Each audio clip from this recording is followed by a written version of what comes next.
Hi everyone, in this video I'm going to show you how to hide values in cells using Excel. So for my case, you might be hiding values in a way that you hide the values like it can be a formula inside, in a way, in a beautiful way.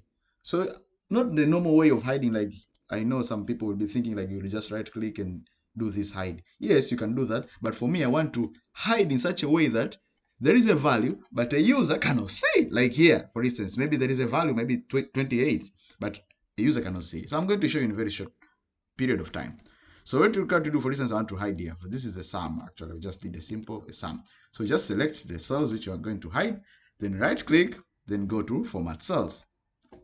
Here, you can put, this is where you put the category number, right? So for instance, you have to go to the custom here. You have to put a custom like a cheat code. So how do you do it? For instance, I'll just select, then put this one here. Some sort of a semicolon, you see? A dot and a comma. So upon pressing OK, voila, that's the trick. Nothing. But in reality, there is something. So that's it. So this is the way of actually hiding values in Excel using Excel.